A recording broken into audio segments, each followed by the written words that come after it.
What is up, people? Van from the VaniverseGaming channel here, bringing you another video on Solasta Crown the Magister.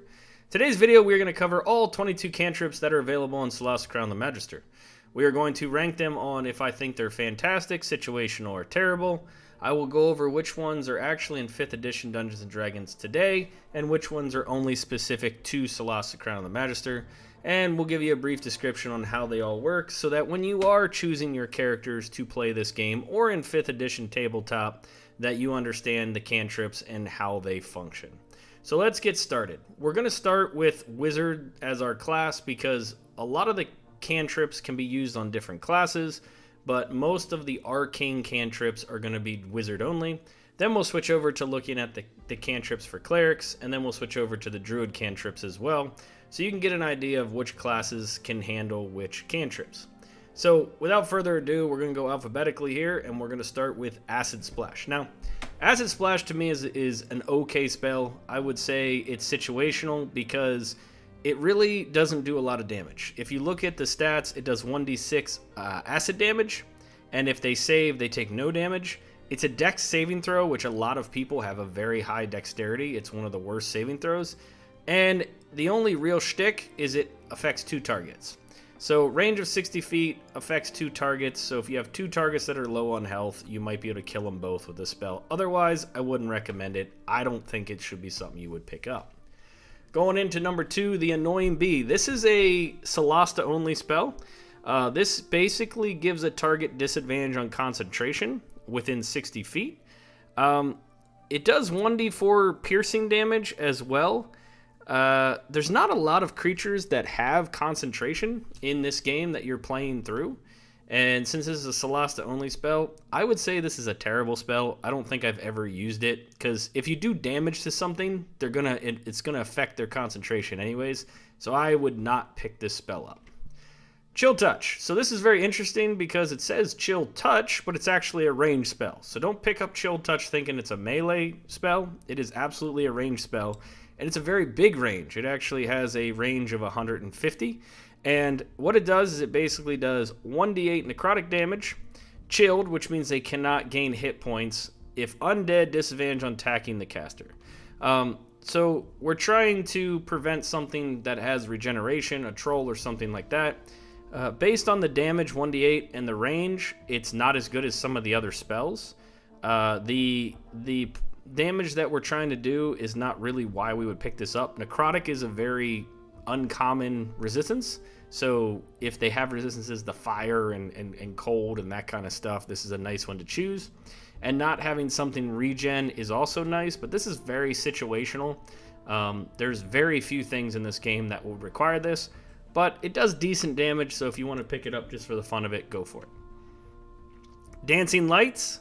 This one is pretty interesting. You create 3 little balls of light that you can kind of control. They last for 1 minute, and then you can kind of move them around. I really think this is an okay spell. Very situational. There's a lot of light spells that we're going to cover, and I actually prefer to use a different light spell. In 5th edition Tabletop, this is actually a really good spell to use. I know a lot of people that pick this up, especially if your party does not have dark vision. This will help your party. But in Solasta, this is just a situational spell to me. Dazzle.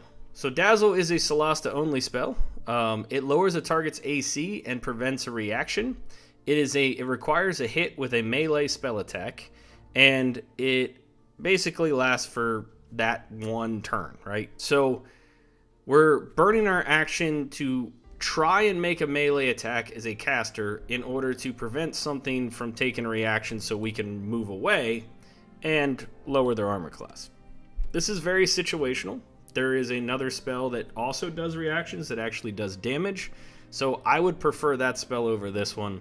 So I would say this is a terrible spell compared to another spell that we're going to go through here in a second. Firebolt. This is the bread and butter spell that almost every single caster will take. It does the most damage at the most range. So 150 foot range, and it does 1d10 fire damage.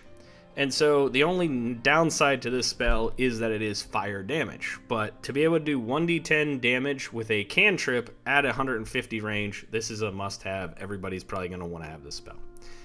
The Light Spell.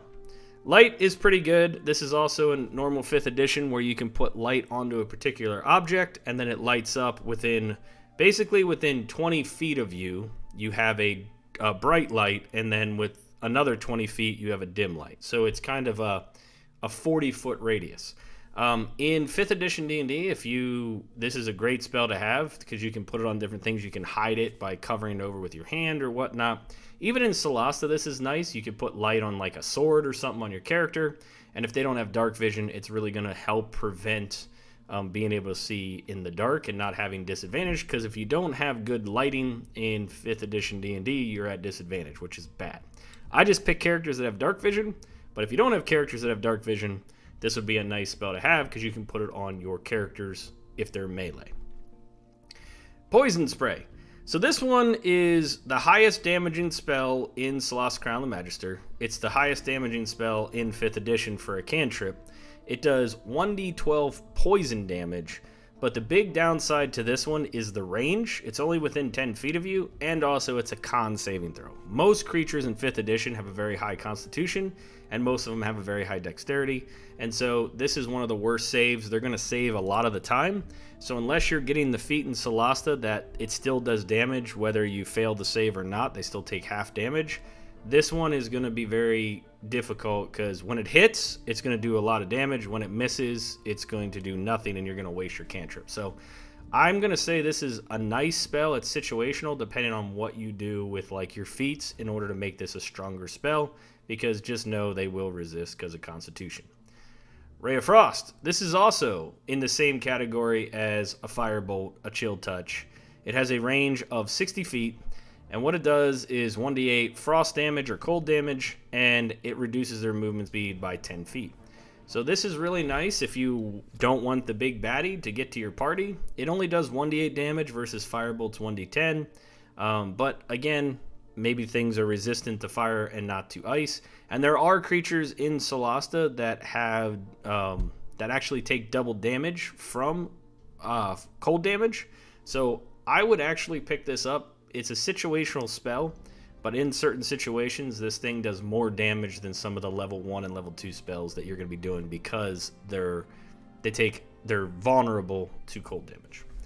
Shadow Armor. This is a waste of a spell. Don't use it. It only lasts a minute. It gives you 3 temporary hit points. It's terrible. Don't use it. Shadow Dagger. So this one's pretty interesting. Firebolt, Ray of Frost, Poison Spray. I mean, Chill Touch, Firebolt, Ray of Frost. A lot of these are all you have to hit with something, right? Poison Spray is a con save. Acid Splash is a dex save. Shadow Dagger does 1d8 psychic damage, which is pretty... most things in the game. I think in Solasta, there's nothing in Solasta that is actually resistant to psychic damage. And it's a wisdom saving throw. So on some of your less wise, creatures, they're not going to save hardly at all against this spell. And it's going to do 1d8 damage. So the only real benefit to Shadow Dagger is the psychic damage as a type, but in comparison to the other spells, I don't think it's as good. It just depends on if you have a high attack bonus and if you are worried about resistances, which in my opinion, there's not enough things that resist fire and cold and some of the better cantrips, why this is situational and probably not something I would pick up. Shine. So this is nice for your range casters. You actually put a light on top of a creature, and they have to fail a wisdom saving throw, and if they do, they're lit up versus you're lit up. So this is situational. If you have a lot of range characters that don't have dark vision, you want to put light to where you can see it. So putting a light spell onto a creature is great, but they have a chance to resist it, and you're wasting an action if you fail it. So that is a challenge on this one. So I would say this is situational depending on your party, whether they have dark vision or not, whether I would pick this up versus light versus dancing lights, etc. Now we'll get into Shocking Grasp. So this is the one that I said I would pick up over Dazzle. This is a melee hit, so you have to make a successful melee attack. If you do hit the creature, they take 1d8 lightning damage, and then they are inflicted with shock, which means they cannot use their reaction. So I would rather pick this up than this Dazzle because they're both melee hits. Dazzle only reduces their AC by 10. With Shocking Grasp, you're doing damage and you're preventing a reaction to get an opportunity attack.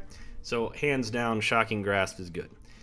This is a nice spell if you have a wizard that you're worried about, you know, picking up maybe a Misty Step where things are going to come in your face. Being able to do damage and back away without getting an attack of opportunity is helpful, and the damage is on par. It's a 1d8. Alright, so let's get to Sparkle. So Shadow Dagger, Shadow Armor, and Shine are all Solasta only. Sparkle is also a Solasta only. This one I actually pick up over all the other light spells. So what this does is when you're on a map and you hold down Alt, you can see all the different torches that are on the wall. This allows you, as a bonus action, instant. It doesn't prevent you from coming out of sneak. You can cast this to light the torches. So most areas are going to have torches to light up, so I prefer to pick this up and just use this versus using the light spell or the shine spell or dazzling lights. Now you can argue that the other ones are better, but for Solasta, this is a Solasta only game. It was designed to light up rooms. There's always going to be torches in those rooms, and so I prefer to use this over the other ones. But again, this is situational. There's 4 different light spells you can choose. Pick which one you like. And then finally, True Strike. So this is another spell that is just worthless. You're wasting your action to give somebody else advantage on their first attack against the target. It's just not worth the spell slot. So this is terrible. Don't pick it up. All right, so that covers our arcane spells. So this will be for like your wizard. This will be for your sorcerer, etc. And some of these spells will also carry over to the cleric. So now let's go look at the cantrip options, choosing for more of the divine magic for the cleric. So first up, we have Guidance. So Guidance is in 5th edition. This is like one of the best spells ever. I mean, it pretty much gives you an additional 1d4 to all of your ability checks, limited time, 1 minute touch. So anytime you're trying to open a trap or trying to disarm a trap, open a chest, you know, anything like that, Guidance is just super huge to get the extra 1d4. This is like a must-have. This is a fantastic spell. We already talked about Light, so Resistance. Grant an ally a one-time bonus to saving throws, so you can add 1d4 to a saving throw. So this operates like Guidance against saving throws, but using your action in order to give somebody spell resistance, I feel like as a cleric, you're going to do way better by using your action for something else. So to me, this is a terrible spell. Don't waste it.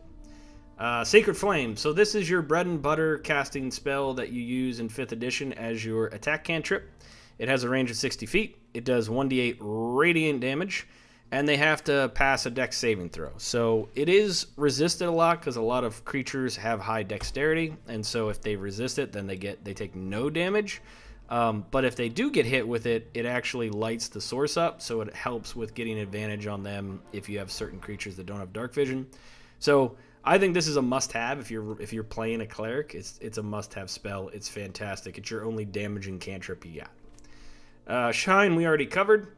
Spare the Dying. So this is another spell in 5th edition that you can use where if someone is knocked unconscious, they have to start making death saving throws. If they fail 3 death saving throws, then they are dead, and you have 10 rounds to get them resurrected with a Revivify scroll. If you do not revive them within 10 rounds, game over, you start from your last save. In 5th edition D&D, game over, they're dead permanently and you're rolling a new character. So this has a range of touch. This is, in my opinion, there's way too many healing spells that are available to a class.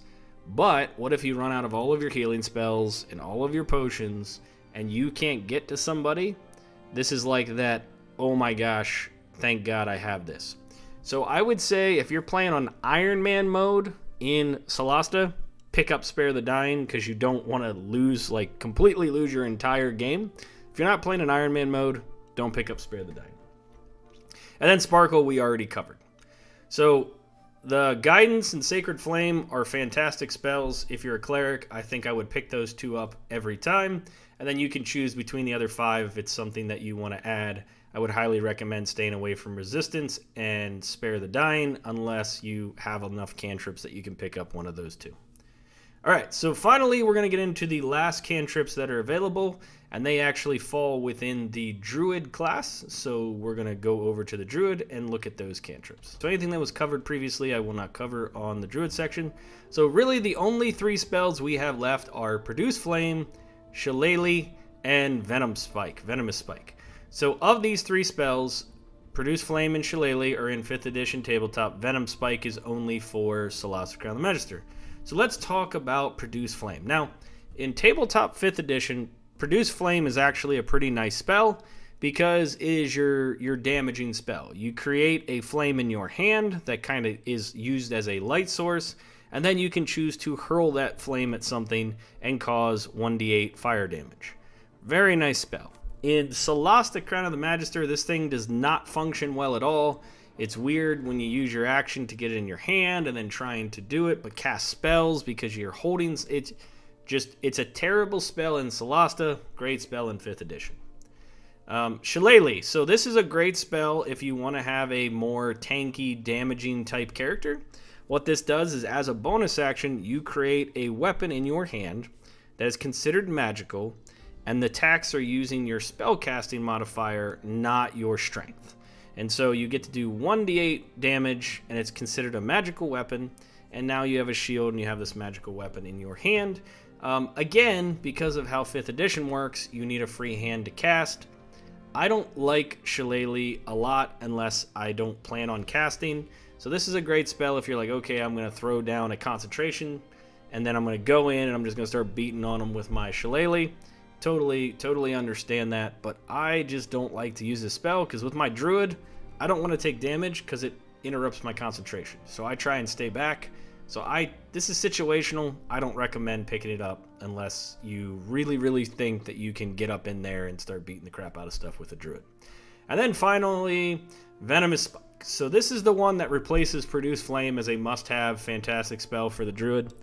I love this spell. I think it's fantastic.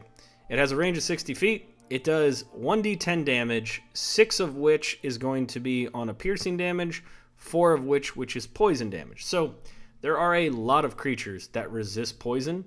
So against those creatures, it's not great. But you don't really have another option as a cantrip because Produce Flame sucks. So pick this up. This is going to be the thing that you use when you don't have any spell slots. And it's going to do some pretty decent damage. Because if you think about it, if it goes up by 1, now you're at 2d6 plus 2d4. So it's really just as good as like a firebolt. It's just dividing the damage out into half piercing, half poison.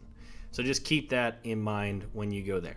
So that covers all of the cantrips that are available in Solasta Crown of the Magister. Hopefully you liked this video. Hopefully it gave you some understanding of the spells, which ones I would choose and why. But if you have any questions, just leave them in the comments below. And I'm going to do this same type of video on 1st, 2nd, 3rd, 4th, 5th, and 6th level spells all the way up in Solasta. So go ahead and give us a like. Make sure you subscribe and click the little bell so you can see when I post my next video covering the 1st, 2nd, 3rd, 4th, 5th, and 6th level spells. This is Van from VaniverseGaming. Thank you for watching. Cheers and peace out.